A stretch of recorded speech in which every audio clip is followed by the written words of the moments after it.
Morning বাইডি বন্ধুরা, welcome back বাগেরহাটের বাঘিনী blogs. তোমরা সকল কিরাম আছো বাইডি বন্ধুরা? আশা করি সকলে ভালো আছো। আমি তোমাকে দিদি ভালো আছি। আমি আজকে আবারই তোমাদের সঙ্গে নতুন আর একটা ব্লগ নিয়ে হাজির হয়ে গেছি। আজকের ব্লগটা হচ্ছে, আশা করছি তোমরা সকলেই ভালো আছো। আমাদের বাগেরহাট থেকে ঘুরে আসছি, বাপের বাড়ি শ্বশুর বাড়ি সবই আমার বাগেরহাটে। সেই বাগেরহাটে গিয়ে একসাথে বাপের বাড়ি থেকে শ্বশুর বাড়ি থেকে দুই বাড়ি থেকেই ঘুরে আসা যায়, কারণ একদম অল্প সময়ের মধ্যে যা আশা করা যায় দুই বাড়িতেই। আমাদের বাপের বাড়ি থেকে বাগেরহাটের শ্বশুরবাড়ির দূরত্ব সদর আর কি। শ্বশুরবাড়ি হচ্ছে সদরে, আর আমার বাপের বাড়ি হচ্ছে গ্রামে। আলাদা আলাদা থানা, সদর থানা আর আমার বাপের বাড়ি হচ্ছে কচুয়া থানায়। তা ওই আলাদা আলাদা থানা হলেও মাত্র 12 কিলোমিটারের দূরত্ব। শ্বশুরবাড়ি বাপের বাড়ি থেকে শ্বশুরবাড়ি মাত্র 12 কিলোমিটার। তা 12 কিলোমিটারের দূরত্ব আজকাল কোনো ব্যাপারই না।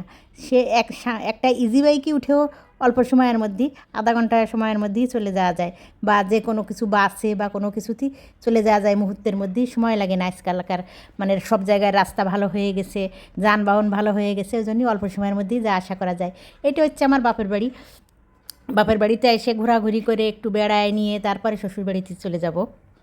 যদিও ঢাকা থেকে যাওয়ার সময় আগেই আমার সদর আর কি বাগেরহাট সদর শ্বশুরবাড়ি পড়ে, তারপরেও আমার আজকাল যে সময় আমি বাগেরহাট যাই, প্রায় সব সময় আমার আগে যাওয়া হয় বাপের বাড়ি বা মার কাছে, কারণ মা যেমনও অসুস্থ আর তেমনও বয়স হয়ে গেছে।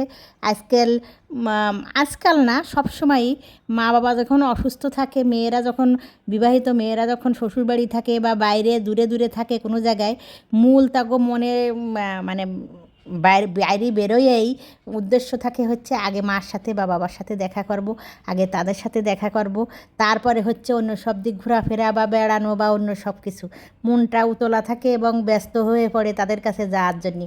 ওই জন্যই মা বয়স হয়ে গেছে, অসুস্থ, আগে তার কাছেই যাই, তারপরে তার কাছ থেকে তারপরে শ্বশুরবাড়ি যাই সবসময়ই। আর তাছাড়া এমনিতেই অল্প সময়ের জন্যই যাওয়া হয়, বেশি হাতে সময় নিয়ে যাওয়া হয় না। আমি বাপের বাড়ি এসে একটু তোমাকে দেখাচ্ছি আমার বাপের বাড়ির গ্রামটা। আমার বাপের বাড়ি থেকে আমার মামা বাড়ি আবার পাশের গ্রামেই, তো ওই জন্যই সেই মামা বাড়ির গ্রামে যাচ্ছি একটু বেড়ানোর জন্যে। সেইখানে যাতে যাতে দেখা যাচ্ছে যে এই যে এই সাঁকোটার এইখানে যে তোমরা দেখতেছো একটু ওই নালার মতন, ওইটা ছিল বড় একটা খাল, সেই বন্ধ হয়ে হয়ে হয়ে হয়ে এখন হচ্ছে সেই নালার মতো পরিণত হয়েছে। সে খাল খনন করা হয় না বহুকাল, এই জন্যই ভরে গেছে, ভরাট হয়ে গেছে। তার পাশেই হচ্ছে একটা বড়ই গাছ দেখা যাচ্ছে।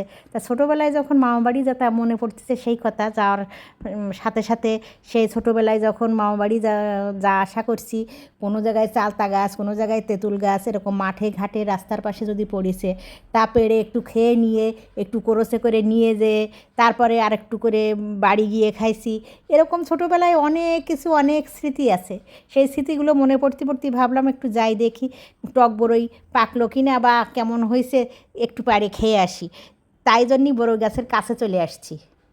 এইগুলো কাজ সব এখন স্মৃতি হয়ে গেছে। এখনকার ছেলেপেলে যারা আছে, ছেলেমেয়েরা যারা আছে, ছোট ছোট যারা প্রাইমারিতে পড়ে, বিশেষ করে এইসব কাজগুলো তো প্রাইমারি ছেলেপেলেরাই বেশি করে। হাই স্কুলে উঠতে উঠতে এগুলো আর করে না কোনো ছেলেপেলেরা, কারণ হাই স্কুলে ওঠার পরে 7-8 পর্যন্ত ওঠার পরে তারা মান সম্মান বুঝে যায়, মান সম্মানের হানি ঘটে বা হচ্ছে দেখো প্রেস্টিজ এসে যায়, তখন আর এইসব কাজ করে না। কিন্তু ছোটোবেলায় যারা ছোটো থাকতে এইসব ঝাপাঝাপি করে, এর গাছের তেঁতুল, ওর গাছের বড়ই, ওর গাছের আমড়া, এগুলো পাড়ার যে একটা প্রবণতা, এগুলো প্রাইমারি থাকতেই সব ছেলেপেলেদের থাকে, আমাদেরও ছিল। কিন্তু এখন কিন্তু কারোরই নেই। এখনকার যে ছেলেপেলেরা একদম 6 মাস 1 বছর বয়স থেকে শুরু হয়ে যায় ডিভাইসের পরে আকর্ষিত। ঘরে ঘরে টিভি, কম্পিউটার, মোবাইল, এইগুলো যে এত পরিমাণ, প্রত্যেক ঘরে ঘরে, প্রায় ঘরে ঘরে দেখা যায় 2-3টে এরকমের স্মার্টফোন, কম্পিউটার। কম্পিউটার 2-3টে না থাকলেও দেখা যায় যে একটা আছে, বা কম্পিউটার না থাকলেও মোবাইল আছে, নেট আছে। এইগুলোর জন্যই যে এই সব কাজগুলো যে স্মৃতি হয়ে গেছে, যে আমরা যে কাজগুলো করছি, এই আমপাড়া, জামপাড়া, তারপরে বড়ইপাড়া, এইগুলো কাজ কোনো ছেলেপেলে এখন আর করে না। পাইকে পড়ে যেয়ে নষ্ট হয়ে যে গাছে বা কোন জায়গায় পচে যাচ্ছে পাইকে, এগুলো কেউ খবরও রাখে না, দেখেও না। আগে যেমন এইগুলো ছেলেপেলেগো আরও সবাই বকা দিছে যে কেন পারলি, কেন করলি, কেন চুরি করবি, কেন আনতে যাবি, কেন ওর গাছেরটা ধরবি। অনেক ছেলেরা আছে শুধু এইগুলোই করে বেড়াতো, বিশেষ করে ছেলেরা, অনেক অনেক পাড়ার ছেলেরা ওর গাছের জাম আম এই বড়ই এগুলো নিয়ে নিয়ে খাওয়া তাকে একটা স্বভাব, এবং এগুলোই করে বেড়াতো। কিন্তু সেই সব কিন্তু এই যে কাঁচা পাকে পারিনি, এগুলোটা পার নিলাম আমি ওইখান থেকে। এগুলো কাজ আমি ঘোরাঘুরি করে করে টোরে এইবার শ্বশুরবাড়ির দিকে রওনা দিয়ে দিছি। এখনকার ছেলেপেলেরা এগুলো আর করে না, সবাই ডিভাইসের দিকে আকর্ষিত এবং সেইগুলোই করে। তাদের আর এগুলো মন আর এগুলো ঘোরার কি শহর কি গ্রাম সবখানেই। গ্রামেও এখন শহরের মতন সব ঘরে ঘরেই নেট, ঘরে ঘরেই ডিভাইস, ঘরে ঘরেই ওইভাবে তারা আকর্ষিত আর ওইভাবেই ঘরবন্দি হয়ে থাকে। কোনো ছেলেপেলেরা ফুটবলও খেলে না, ক্রিকেটও খেলে না, দৌড়াদৌড়িও করে না। একদম গ্রাম আর শহর নেই, একই রকম হয়ে গেছে সবখানে। তার মধ্যে কিছুটা তফাৎ আছে, শহরের থেকে একটু কম গ্রামে, গ্রামও হয়ে গেছে তারপরেও একটু কম আছে। ওইখান থেকে আমি বাপের বাড়ি থেকে ঘোরাঘুরি করে মামা বাড়ি থেকে ঘুরে চলে আসছি বোনের বাসায়।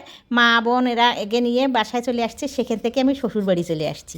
এটি হচ্ছে আমার শ্বশুরবাড়ি। শ্বশুরবাড়ি এসে আমার শ্বশুরবাড়ি এসে আমি ঢুকতে ঢুকতে আমার যা আবার ঢাকায় গেছে। আমি বাড়ি আসছি, যা ঢাকায় গেছে। এই জন্যই বাড়ির কাজ বাজ টুকটাক যেগুলো রান্নাবান্না এই একদিনের জন্য আমিই করছি। আমি যতই ঢাকায় 27-28 বছর কাটাই আর যাই করি না কেন, মানে আর কি যতই আমি 5তলা 7তলার পরে 10তলার পরে থাকি না কেন, আমি গ্রামকে শিকড়কে আমার গ্রামের মূল্যবোধকে কোনো কিছুই আমি ভুলিনি এবং কোনো কিছুই আমি অস্বীকার করি না কখনো। সব সময়ই আমি চেষ্টা করি যে শিকড়কে ধরে রাখার, এবং আমি গ্রামের মেয়ে, আমি যে শহুরে হয়ে যাব বা শহরের হাবভাব আমার বজায় রাখতে হবে, যেখানে যেমন সেখানে সেমন, সেইভাবেই আমি থাকতে পছন্দ করি এবং সেইভাবেই আমি চলি। এখানে এসে টুকটাক কাজগুলো সেরে নিয়ে রান্নাবান্না শেষ করে এখানে আবার নিত্য পুজোগুলো ঠিকমতো দিতে হয়, সকালবেলায় দেওয়া হয়। কিন্তু আমার যা চলে গেছে জন্য আমি একা আর যার মতন আর সকালে পারিনি, দুপুর হয়ে গেছে। সব কাজ সেরে নিয়ে দুপুর স্নান টান দিয়ে নিত্য পূজার জন্য বসে গেছি, পুজো দেবার জন্য। এখানে হচ্ছে সকাল সন্ধ্যা 2 বেলা পুজো দেওয়া হয়। সকালবেলা একবার উঠে স্নান টান সেরে নিয়ে আর সন্ধ্যার পরে একবার 2 বার পুজো দিতে হয়। কিন্তু আমি সকালেরটা দুপুর হয়ে গেছে দিতে দিতে সব কাজ সেরে। এখান থেকে আবার সন্ধ্যা নাগাদ আমি বিকেল করেই আবার চলে যাব মার বাসাতে। মানে মা বোন থাকে যে বাসায় একদম পাশেই, আমার শ্বশুরবাড়ির পাশেই ভাড়া থাকে। এইখান থেকেই আমার বোনে স্কুলে যায় প্রাইমারিতে আর কি, ওইখান থেকেই বাসায় থেকে তারপরে সেখান থেকেই স্কুল করে আর কি। সেখানে চলে যাব রাত্রিবেলা, মার কাছে যেয়ে থাকবো। মাকে নিয়ে বাড়িতে গেছিলাম, বাড়ি থেকে বেড়াই আবার মায়ের বাসায় গেছে, আমি আমার শ্বশুরবাড়ি চলে আসছি। এখান থেকে আমি কাজ বাজ সেরে পুজো আচ্ছাগুলো সারা টারা হয়ে গেলি, সব কিছু সারা খাওয়া দাওয়া শেষ করে তারপর আমি রাত্রিবেলা চলে যাব আর কি, রাতের আগেই চলে যাব মায়ের কাছে। একদমই কাছে, অল্প একটু পথ, রিকশায় ভাড়া দিলেই তো আজকাল 10 টাকা 15 টাকা, ভাড়াও দেওয়া লাগে না, একদম কাছে চলে আসছি বোনের বাসায়। সেখানে এসে সন্ধেবেলায় মামি আসছেন, মামি আসছেন, মামির মেয়ে আসছেন, মা চা কফি খাওয়াচ্ছে, চা না, মামার ছেলে আসছে। সবাই স্কুল বন্ধ হয়ে গেছে বেড়ানোর জন্যই, সবাই একটা গোল মিটিং আড্ডা চলছে আর কি, কফি আড্ডা শেষে তারপরে একটু মা বলতেছে যে পিঠার জন্য, মার জন্য একটু পিঠা করে দিয়ে তারপরে আমি কালকে সকালবেলায় আর কি, পরের দিন সকালবেলায় আমি চলে যাব ঢাকার উদ্দেশ্যে, রওনা দিয়ে দেবো। তো মার জন্যই সকাল সকাল উঠে একটু কাজবাজ সেরে নিয়ে পিঠার আয়োজনের জন্যই আমি চলে যাব রান্নাঘরে। আসলে ব্যাপারটা হচ্ছে মা হচ্ছে আগে যেমন ছেলে মেয়ে কেউরে দেখলে পরে বাইরে থেকে কেউ আসলি বা যে সময় মনে হতো সে সময় সে খুব এইসব পিঠা টিঠা বা কোনো কিছু খাবার দাবার বানায় দেওয়ার খুব আগ্রহ ছিল, নিজে নিজে করতে পারতো। এখন কোনো কিছুই সে পারে না জন্যই সে বলে কি তার খাওয়ার ইচ্ছে হয়েছে বা সে খাবে। সে জানে যে ছেলে মেয়েদের যদি বলা হয় যে আমি খাবো, তাহলে না করে পারবে না বা অবশ্যই করবে। আর যদি বলা হয় যে তোদের জন্যই বলতেছি, তোকে খাওয়ানোর জন্য, তাহলে তো আর বানাবো না, বলবো যে আমি খাবো না। ওই জন্যই উনি বুদ্ধি করে বলে যে আমি খাবো বা আমার খাওয়ার ইচ্ছে হয়েছে। তাই জন্যে আসলে যে মেয়ে আসছে, মেয়ের জন্যই বলতেছে যে বানা, যে তোর পিঠে করে বাপের বাড়ি আসছে যে মেয়েরে পিঠে করে খাওয়াবে, সেই যোগ্যতা নেই তার এখন। এই জন্যে আর কি বলে যে আমি খাবো। তা মার একটু পিঠে টিঠে করে দিয়ে, যদিও সবসময় সে পিঠা মিষ্টি এগুলো সবসময় পছন্দ করে, এখনই বলে না, এখন তো পারে না বানাতে, তাই মার জন্য একটু বানায় দিচ্ছি।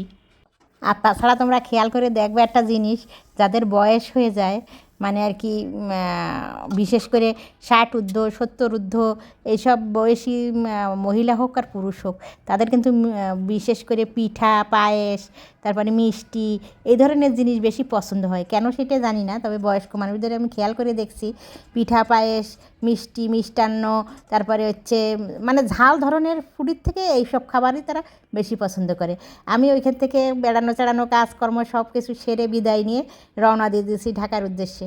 তা কেমন লাগলো তোমাদের আমার গ্রামের বাড়ি শ্বশুর বাড়ি সব মিলিয়ে কমেন্টে জানাইও। আজকের ব্লগ এই পর্যন্ত। তোমরা সকলে ভালো থাকো সুস্থ থাকো, সকল ভালো রাখো। আর যদি দিদির ব্লগটা ভালো লাগে তাহলে লাইক শেয়ার কমেন্ট সাবস্ক্রাইব করে দিও।